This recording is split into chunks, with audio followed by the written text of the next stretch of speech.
Des solaires, j'en ai déjà recommandé plein, mais à chaque vidéo, on me demande des recommandations de crème solaire minérale. Et la vérité, c'est que j'ai pas beaucoup de recommandations à faire et il y a plusieurs raisons à cela, donc je t'explique tout ça dans cette vidéo et bien entendu, je t'indiquerai tout de même mes quelques recommandations. Alors allons-y, c'est parti!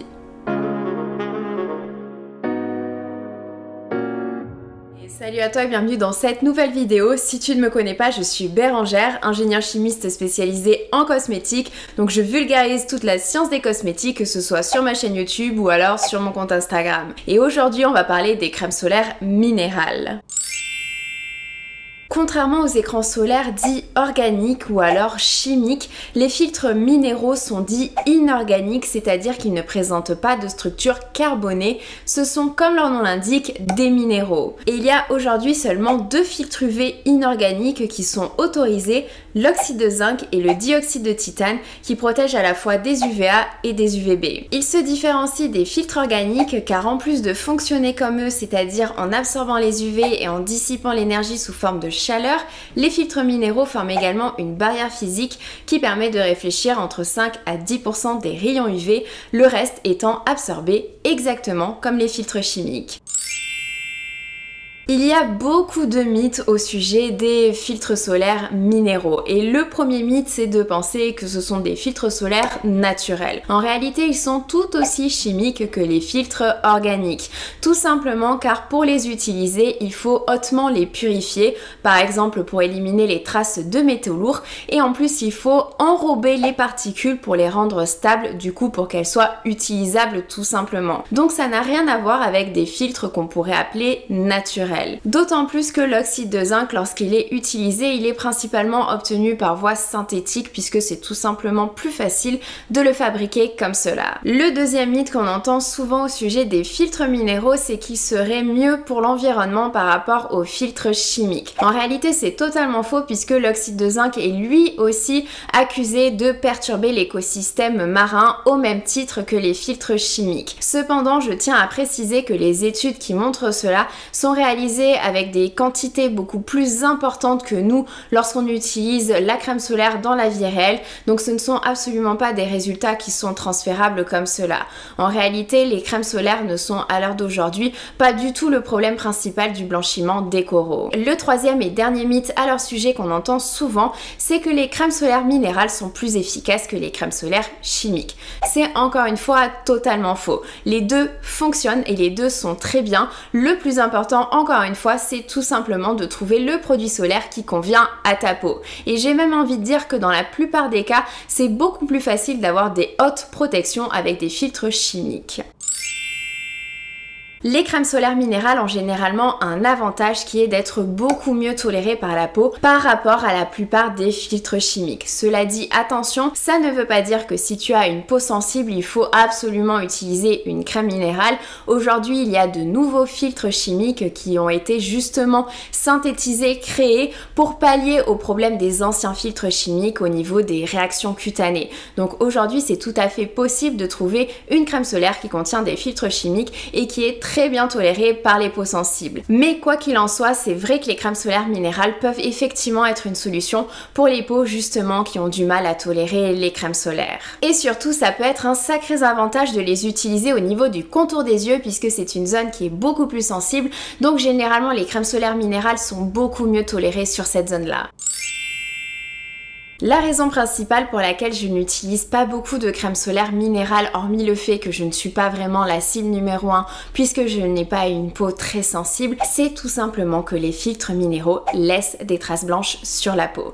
Et ce sont des traces blanches qui sont visibles avec ma carnation, donc je n'ose même pas imaginer pour les carnations qui sont plus foncées que la mienne. Donc si tu souhaites utiliser une crème solaire minérale, il faut absolument qu'elle soit teintée pour éviter les traces blanches. Et là le souci, ça peut être un petit peu de trouver trouver la bonne crème qui convient avec sa carnation. Cela dit, il y a un sacré avantage à utiliser des produits teintés, que ce soit des CC crèmes, que ce soit des bébé crèmes, que ce soit des crèmes solaires teintées, peu importe si elles sont chimiques ou alors minérales, puisque en fait les pigments que l'on retrouve à l'intérieur, donc généralement ce sont des oxydes de fer ou alors le dioxyde de titane qui est lui aussi utilisé en colorant, et bien ça permet d'avoir une protection contre la lumière visible et notamment la lumière bleue, puisqu'il y a de récentes études qui montrent effectivement que la lumière bleue peut créer des dommages sur la peau. Donc ça c'est super intéressant et c'est effectivement un plus pour les peaux qui présentent de l'hyperpigmentation, donc des taches brunes. La deuxième raison pour laquelle j'en utilise point, c'est que généralement c'est un petit peu plus compliqué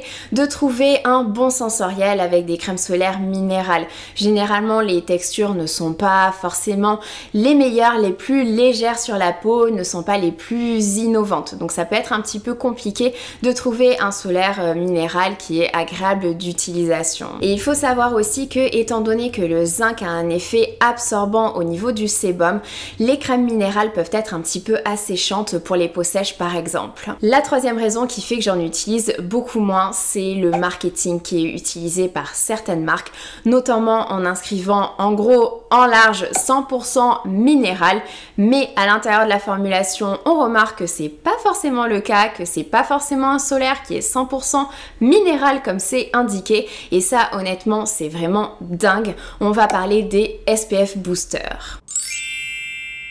Pour information, j'ai formulé beaucoup de produits cosmétiques, que ce soit des nettoyants, des gels douche, des shampoings, des sérums, des crèmes, des eaux micellaires, etc. Mais je n'ai jamais formulé de produits solaires. Donc surtout, merci à Lab Muffin et à Moskin Lab d'avoir parlé de ce problème de SPF booster pour lesquels je n'étais absolument pas au courant. Donc je t'ai mis toutes leurs infos en description de cette vidéo. Il faut savoir que dans les produits solaires, il y a plein d'ingrédients, hein. Comme dans la plupart des produits cosmétiques, les formulations ne sont pas aussi simples qu'on le pense, et notamment dans les produits solaires, il y a forcément des filtres solaires qui nous permettent d'être protégés justement des rayons UV émis par le soleil, et il y a d'autres ingrédients qu'on retrouve dans la formulation des produits solaires qu'on appelle des SPF boosters. On les appelle tout simplement ainsi puisqu'ils permettent de booster la protection du produit solaire, c'est-à-dire par exemple de passer d'un SPF 30 à un SPF 50. Et ces ingrédients SPF booster, il en existe plein et ils ont tous des fonctionnements assez différents. Par exemple, on utilise des polymères pour améliorer l'étalement de la formule ou alors la viscosité, tout simplement parce que je rappelle que pour un produit solaire fonctionne, il faut qu'il forme un film uniforme à la surface de la peau.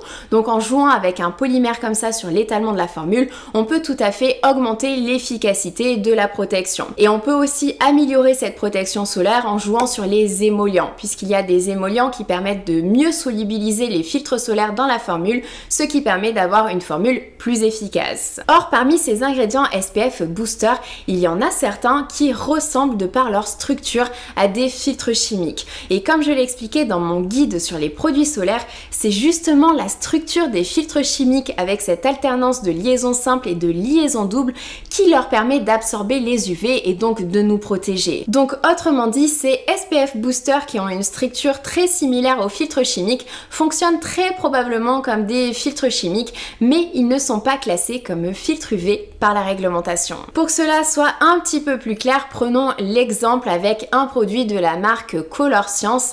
Dans la formulation en ingrédients qui protègent du soleil, on retrouve donc l'oxyde de zinc. C'est un filtre minéral et ce produit est bien affiché comme produit 100% minéral sans filtre chimique.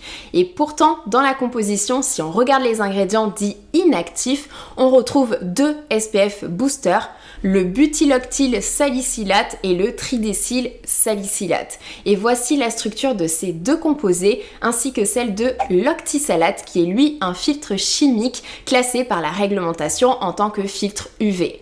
Les trois composés sont extrêmement similaires et donc il est très probable qu'ils fonctionnent exactement de la même façon, donc que ce soit trois filtres chimiques. Donc quand une marque vend un produit 100% minéral et insiste bien sur le fait que c'est 100% minéral et qu'il n'y a pas de filtre chimique, mais que dans la formulation on voit qu'il y a ces types de SPF booster qui ressemblent fortement à des filtres chimiques, c'est à la limite du mensonge. Attention, je préfère préciser, ceci n'est pas forcément le cas de toutes les crèmes solaires minérales. Si je recommande beaucoup moins de crème solaire minérale, c'est tout simplement parce que j'en utilise beaucoup moins, donc j'ai beaucoup moins de recommandations à faire à leur sujet. Cela dit, j'en ai bien évidemment quelques-unes que j'ai testées et que j'ai bien appréciées, et ce sont forcément toutes des crèmes solaires minérales teintées pour unifier un petit peu le teint, mais on n'est pas du tout sur des produits qui vont camoufler des imperfections ou alors des taches brunes. On est vraiment sur quelque chose de très léger qui va juste un petit peu plus embellir le teint. Donc en première recommandation, tu as le Matte Screen de Supergoop que j'avais déjà mentionné il y a très longtemps dans une de mes vidéos, puisque ce produit solaire a un réel point fort, c'est qu'il a un effet flouteur d'optique. C'est-à-dire qu'il va flouter l'apparence des pores et également l'apparence des imperfections, l'apparence des rides pour donner l'impression d'une peau plus belle, plus lisse, etc.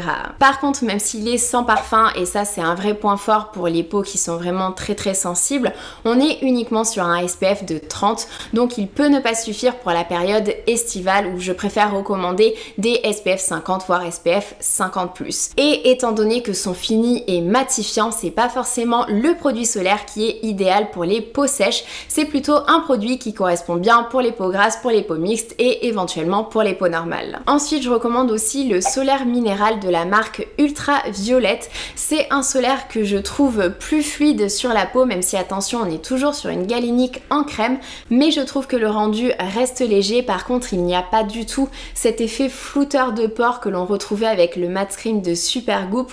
On est sur un solaire qui embellit un petit peu moins le teint, je trouve. Par contre, cette fois-ci, on est sur un SPF 50+, une formulation qui est sans parfum, donc ça convient beaucoup mieux pour l'été et pour les peaux sensibles.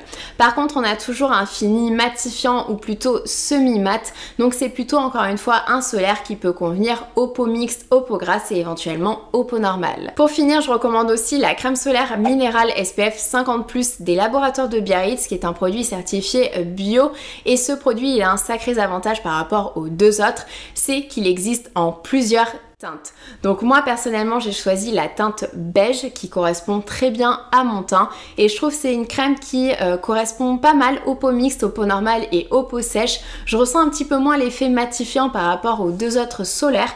Par contre pour les jours d'été c'est vrai que je la conseillerais uniquement aux peaux sèches puisque elle n'est pas assez légère je trouve. Elle peut légèrement faire briller au cours de la journée mais sinon j'aime beaucoup son rendu et je trouve que c'est même celle qui donne le plus joli teint sur moi. Donc en conclusion, pour les journées où il ne fait pas trop chaud et que j'ai pas envie de me maquiller, c'est un super produit pour le teint et je trouve également que c'est celle qui convient le mieux aux peaux sèches.